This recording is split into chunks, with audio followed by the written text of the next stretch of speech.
The following program is intended for mature audiences.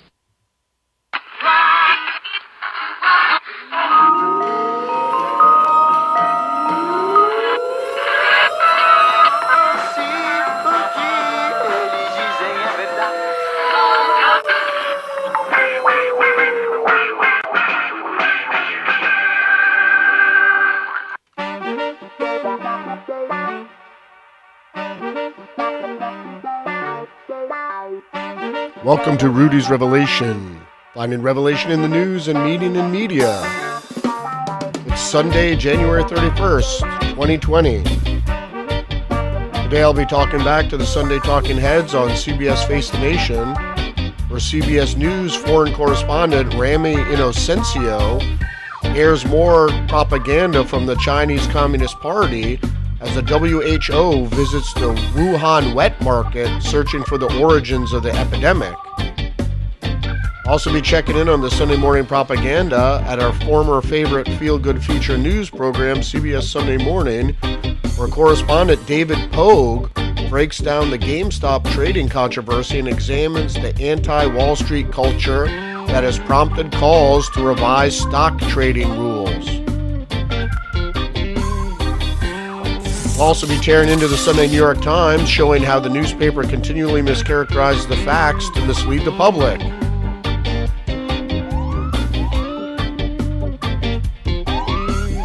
And of course, we'll be going over the weekend headlines all in the next 30 minutes. But first, I'll be taking you back to school, giving you some historical context to frame this week's news narratives.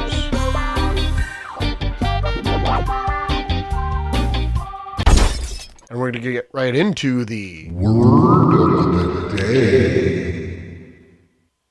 Is countercoup. A coup d'etat to overthrow or alter a government that was established by an earlier coup d'etat. The Capitol incident and the subsequent rounding of the Capitol with troops and barbed wire fences is a way to prevent the countercoup.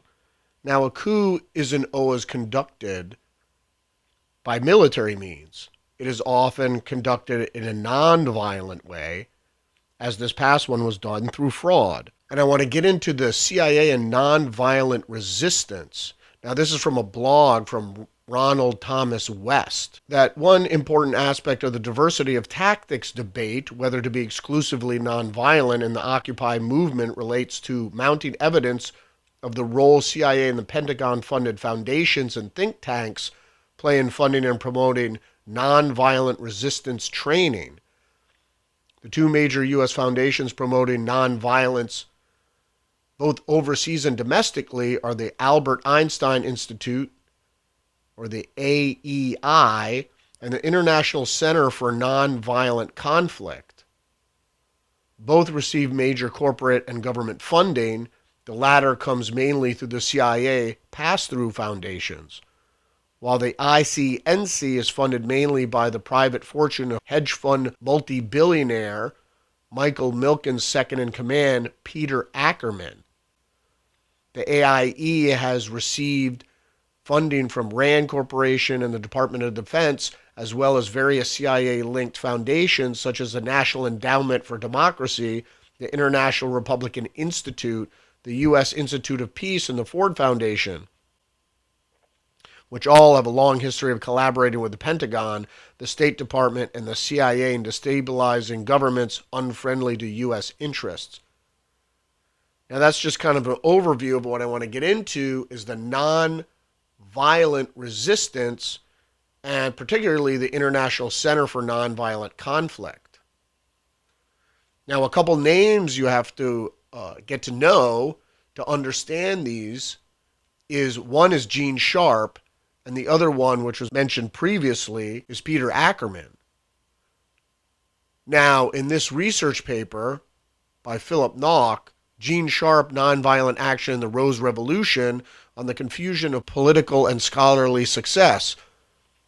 And in academic research on resistance and protest is at the moment impossible to read or write anything without finding it or making a reference to the ideas of political scientist Gene Sharp. The importance attributed to Gene Sharp is usually justified by the fact that the theoretical considerations have triggered such resonance in the field of political science over the past 20 years, not only in relation to the Arab Spring, is Gene Sharp referenced as an inspiration for modern revolutionaries worldwide, also during the color revolutions in Eastern Europe, including the Rose Revolution in Georgia, where the approaches of Clausewitz of nonviolent warfare classified as a source of inspiration for the actions of protesters. He goes on to say he will start by presenting theoretical concepts of Gene Sharp and then describe how these were applied in the Rose Revolution. Now, this is an article from ResearchGate from Philip Nock from Phillips University of Marburg. So we go to the International Center of Nonviolent Conflict, where it outlines the staff of Hardy Merriman, President and CEO, and Peter Ackerman, founding chair. Now, you want to concentrate on Peter Ackerman. He is the guy, along with Twitter, that helped organize, along with the Pentagon, obviously, the Arab Spring. Waging nonviolence, people-powered news and analysis. Max Boot praises Gene Sharp and Peter Ackerman. So this is by Eric Stoner. I wonder how Boot reconciles his appreciation for the power of nonviolence to unseat dictators with his support for the Iraq War, which has led to such incredible suffering and death. I suppose he would argue that Saddam Hussein was a unique case where nonviolence would not have worked. Nonviolence movements, however, have brought down so many dictators around the world in recent decades that there is no reason why Saddam Hussein should be considered an exception. Even academic studies like why civil resistance works are beginning to demonstrate from a pure pragmatic perspective with extensive evidence and hundreds of case studies over the last century that nonviolent action is simply far more effective than using violence in political struggle. And this is from the New Republic, the godfather of Middle Eastern protest. With the sudden success of a nonviolent revolution in Europe, attention has been turned to the seemingly ubiquitous influence of Peter Ackerman, a former investment banker who became something of an intellectual godfather to the Middle East protest movements. His group, the International Center for Nonviolent Conflict, produced instructional videos for leaders of nonviolent revolutions, held conferences where would-be revolutionaries could meet and swap tactics, and even finance a video game meant to help organizers plan and practice grassroots uprisings. The State Department has begun paying attention to Ackerman for good reason. This is in 2005. His tactics are suited for current political climate. Now, the reason I bring all this up is they are people behind the scenes organizing non-violent conflict. And what was done in the color revolutions and what was done in the Arab Spring is being repackaged and reformatted for things going on in America. See, what they're trying to do is hijack this upsurge in populism. And you can't stop the populists, obviously, being at odds with the elite. So we're going to go into our reading recommendation for the week. And the book is by Peter Ackerman and Jack Duvall, A Force More Powerful, A Century of Nonviolent Conflict. The nationally acclaimed book shows how popular movements use nonviolent action to overthrow dictators, obstruct military invaders, and secure human rights in country after country over the past century. Peter Ackerman and Jack Duvall depict how nonviolent sanctions such as protests, strikes, and boycotts separate brutal regimes from their means of control. So, you have to understand is that these things like Black Lives Matter that come across as, oh, they're grassroots. They are not grassroots. If there seems to be a great deal of organization behind a movement, that means there is. We're going to go right over the headlines. We got a few to go through. It's been a crazy week. Crazy week with all that's going on with GameStop, the populist uprising in finance taking on the hedge funds. Our first article is from Forbes. Dr. Anthony Fauci, the highest paid employee in the entire U.S. federal government. How much does he get paid? $417,608 in 2019. From the Wall Street Journal, new coronavirus variants complicate the battle against the pandemic. Mutations may delay a return to normal, as faster spreading strains could make people sicker or render vaccines less effective. Who saw this coming? From Reuters, crazy and evil, Bill Gates is surprised by pandemic conspiracies. Microsoft co-founder turned philanthropist Bill Gates says he has been taken aback by the volume of crazy and evil conspiracy theories about him spreading on social media during the COVID-19 pandemic. Maybe because he was involved in wargaming this whole scenario 3 months before it happened. How is that even possible? Then we get on to the big news. GameStop mania goes global as retail traders gang up on shorts. Again from Bloomberg, Robinhood users are furious over its stock trading clampdown. So basically what happened, if people don't know, a bunch of retail investors got together on a Reddit forum called Wall Street Bets, over 2 million of them, and they went against a short that was being conducted by some hedge funds. It's called squeezing the short, and they cost one hedge fund in particular nearly $2 billion. So hooray for the little guy. Hooray for populism. And you thought nose swabs were bad. China begins using anal swabs to test for COVID in Beijing because they are much more accurate. This is from the Daily Mail. I just think that China's trying to see exactly what we're going to put up with. Because you have to admit that, putting together anal swabs for COVID is just, it's way out there.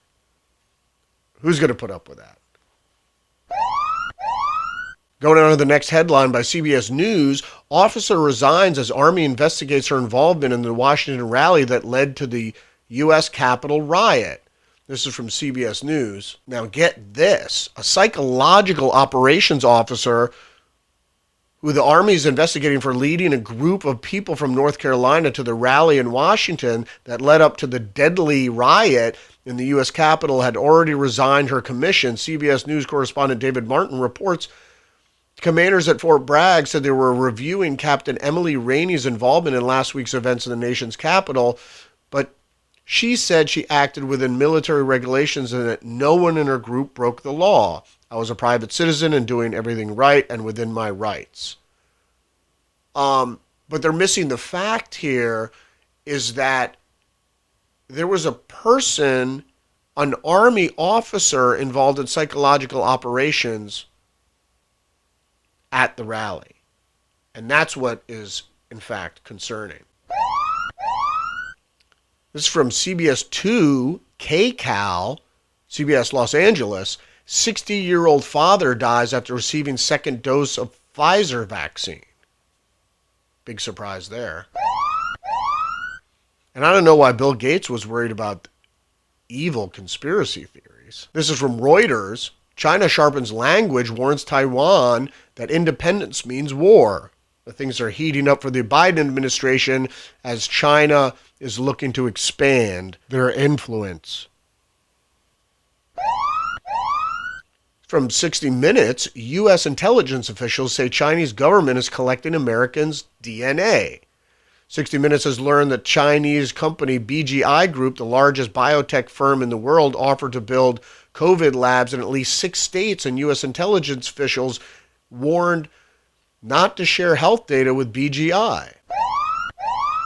From Reuters, Taiwan says Chinese fighters, U.S. aircraft both entered defense zone. And this I found weird. This is from the Daily Mail. The origin of AIDS revealed. First person ever affected with HIV was a starving World War I soldier who caught the virus in Cameroon while hunting chimps. It seems like people might be getting to the bottom of where the origins are for these strange viruses, including the AIDS virus and now, of course, the novel coronavirus. So for some reason now they're just saying, well, AIDS came from the jungle. It's from monkeys. It's not from a U.S. laboratory. CNBC, GameStop mayhem hits close to home for co-founder's son who's active on Wall Street bets. So the co-founder's son is active on Wall Street bets. So maybe now you realize how people started to coalesce behind this GameStop squeeze. Marjorie Taylor Greene touts Trump call amid growing backlash. Now, Marjorie Taylor Greene is a new congressperson from Georgia, and she is a Trump loyalist, and she defends Trump, but she's facing bipartisan criticism over past social media posts. I had a great call with my all-time favorite POTUS, President Trump. So grateful to support, and there's nothing strange, 100% loyal to him because he's 100% loyal to the people of America first. And they make they're making hay about this tweet. That's not, she's loyal to the president who was loyal to the United States. And so they make that a big deal. From the Daily Mail again, mysterious French blogger who made $500,000 Bitcoin donation to Capitol rioters booked into a luxury Paris hotel room and killed himself with a drug overdose. I don't think he committed suicide. He was probably suicided, especially if it had anything to do with a Capitol riot. It's from the Los Angeles Times. Dodger Stadium COVID-19 vaccination site temporarily shut down after protesters gather at entrance. From PJ Media, government agent who altered email, enabled the Russia hoax, won't spend a day in jail or pay any fine. So basically people have heard this. The FBI lawyer who doctored the application for the FISA warrant, Kevin Kleinsmith, was sentenced to 12 months probation and 400 hours of community service after pleading guilty to making a false statement. So basically he's the fall guy, obviously. It wasn't really him that enabled the Russia hoax to continue and for the investigation into a sitting president to go forth. Doesn't spend any time in jail. There is the insurrection. There is the treason, as a matter of fact. From Forbes, those bombers sent toward Taiwan, they were a dress rehearsal for war. And this is an article by David Axe. 3 days after President Joe Biden took office, the Chinese People's Liberation Army Air Force sortied a powerful formation of new H-6K bombers toward Taiwan. This from earlier in the week. Twitter permanently bans MyPillow CEO. This is an article from AP. Mike Lindell, CEO of MyPillow, had his account permanently suspended, perpetuating the baseless claim that Donald Trump won the 2020 U.S. presidential election. They always have to put baseless in there. It's a mischaracterization. There is a basis for that claim, but they say baseless anyway. That's how you know it's propaganda, because they use the mischaracterization to taint the claim.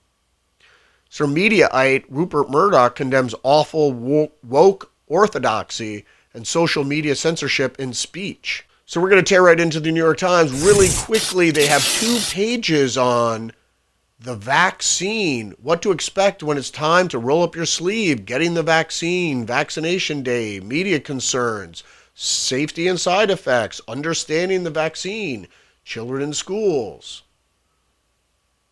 The vaccine is very safe. Fertility and pregnancy after vaccination. If I've been vaccinated, do I still have to wear a mask? Once you're fully vaccinated, you'll still need to wear a mask. What's the point then? Going into our first story, everything's a joke until it's not. Reddit community grows powerful in plain sight. Why do they keep taking the world by surprise? There's an article by John Herman.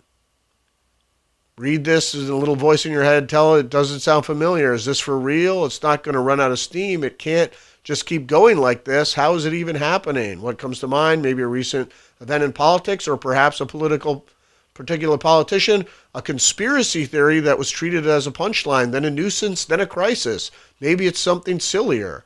A whole new digital currency named after a meme. Perhaps there's a voice in your head that really doesn't want to say, why not? Let's see where this goes. Of course, underestimating the populist movement and anybody else who's not part of the elite somehow is a friggin' idiot. The misfits shaking Wall Street. They are young, they are fearless, and they are forcing everyone to pay attention. So, article by Taylor Lorenz and Mike Isaac. And it goes into these young people who are on the Reddit forum, Wall Street Bets, and the people on the internet that are taking on the big investors. China to stop recognizing special UK passports for Hong Kongers. The move was in retaliation for Britain's offer to grant potentially millions of Hong Kong residents a path to citizenship amid Beijing's crackdown on the city. Article by Vivian Wang. China announced on Friday that it would no longer recognize certain British travel documents in retaliation for Britain's decision last year to grant potentially millions of Hong Kong residents visas and eventually a path to citizenship. The announcement came hours after Britain declared a formal start date for its new visa program, was the latest escalation of tensions between the two countries over the fate of Hong Kong, a former British colony that returned to Chinese control in 1997. So they jumped the gun there, going into Hong Kong, and it was mostly because of the protests. And you wonder why this virus showed up right on time, not only to punish the United States and the West, but also to punish the Hong Kong protesters, which have been protesting for a year. Like wartime, Canadian companies unite to start mass virus testing. I told you this was coming. Consortium of some of Canada's largest companies representing 350,000 employees nationwide has launched a rapid testing program aimed at reopening the country's economy. As frustration mounts in Canada at the leaden weight of lockdowns and the glacial pace of vaccinations, consortium of some of the country's largest companies have launched a rapid testing program for the aim of protecting their 350,000 employees and publishing a playbook for businesses across Canada on how to reopen safely. Again, it's with the testing you'll see, and pretty soon it'll require an anal swab. How Trump's focus on Antifa distracted attention from the far-right threat. Federal law enforcement shifted resources last year in response to Donald Trump's insistence that the radical left endangered the country. Meanwhile, right-wing extremism was building ominously. Not true. Again, it wasn't entirely Antifa, but there were Antifa, Black Lives Matter, particularly John Sullivan, was right filming the shooting of Ashley Babbitt, and that he was there with several others that were doing most of the breaking and entering. That was followed by a lot of Trump supporters who entered the Capitol after. But most of the damage done in the initial stages of the breach were done by Antifa. So it's not, everybody can plainly see that there have been plenty of protests and gatherings of Trump supporters with little violence to show for it. This obviously was undermined on January 6th when others like Antifa and other provocateurs and instigators were there to cause trouble. So we always end up in the Sunday Review, which is the op-ed section, opinion pieces and editorials from the week. And the one we're concentrating on is the coup we are not talking about. We can have democracy or we can have surveillance society, but cannot have both. By Shoshana Zuboff, a professor emeritus at Harvard Business School and the author of Age of Surveillance Capitalism. She goes into how you can't have democracy when the population is being surveilled. Well, that's true, but you're confusing democracy as the ballot. You're somehow confusing a free republic with democracy, and you can't have a free republic if the citizenry is being spied on by the state. And it doesn't have anything to do with democracy. She goes into it a little bit here, but you can still cast a ballot if you're being spied on. Those are two different things. And the other opinion piece is The Real Meaning of Hillbilly. It's Abby Lee Hood, and I left my hometown because I felt alienated from its conservative values. Turns out many in my community had forgotten our progressive roots, and she goes off in this left-wing diatribe that she grew up in a redneck community, and how she was a redneck, but she's not a conservative. So it's just an effort to try to turn rural conservatives into progressives by saying it's okay, you could be. But she doesn't really go into how being a conservative means you don't want to have big government and have that government spending and borrowing money like crazy. So we're going to leave you with the talking heads, and we're going to start out by looking at the report by Rami Inocencio on China and how they're looking for the origin of the virus. Beijing has pressed an anywhere but China origin story. In state propaganda, only the positive is told. From a new patriotic documentary for the nation that praises China's President Xi Jinping for victory over the virus. And it is a reality.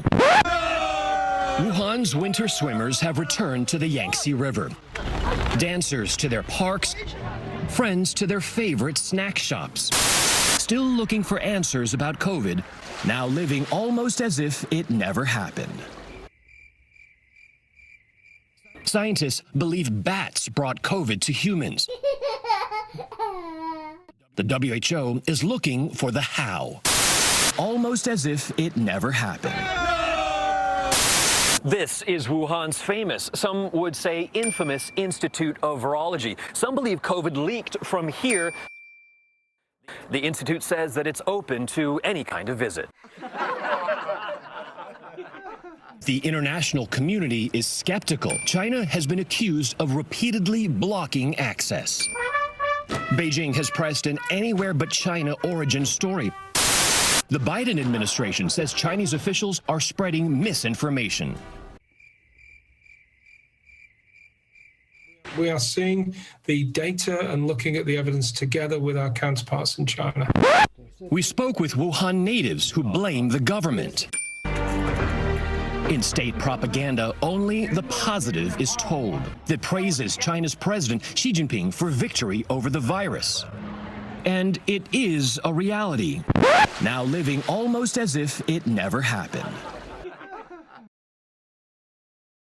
And that's it. Chinese propaganda on national television in the United States. Thanks, CBS. And then we're going to leave you with David Pogue's report on, of course, he explains that the GameStop controversy is not a populist financial struggle against the titans of Wall Street, but it's somehow some sort of wrong think. Something to do with GameStop? Harness the power of the dumb money. This is called shorting a stock. Allow me to present the explanation. And we're just a bunch of know-nothings, amateurs. You know the formula for making money in the stock market, right? Behind closed doors, they call the retail investors the dumb money. The dumb money. Something truly whacked out going on in the stock market. Something to do with GameStop? The dumb money.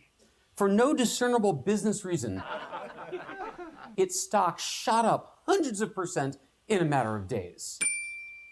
You know the formula for making money in the stock market, right? The dumb money. This is called shorting a stock. It's a little complicated. The dumb money. Wall Street doesn't like GameStop much. Amy Rogozinski started Wall Street Bets, a forum on Reddit.com, in 2012. It's a place where amateur investors talk about quick stock bets. They tend to be snarky, funny, a little reckless. So last week, a funny thing happened. These amateur investors on Wall Street Bets, The dumb money. began to buy up GameStop stock, driving its price up. Behind closed doors, they'd call the retail investors the dumb money. The dumb money. And they'd call the institutions the hedge funds.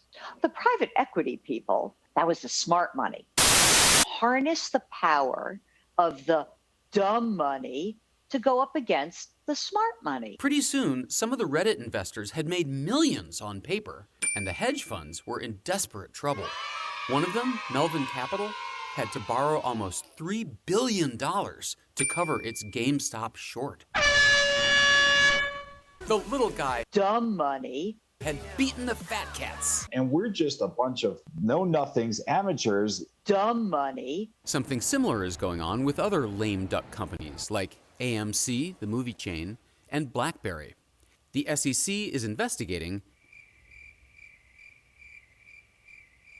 There is fear and there is greed. Allow me to present the explanation. For no discernible business reason, And we're just a bunch of know-nothings, amateurs. Dumb money. Pretty soon, some of the Reddit investors had made millions on paper, and the hedge funds were in desperate trouble. Dumb money. That's it for us. Who's the dummy now? Rudy's Revelation. Sunday night. Check us out. Facebook and Twitter.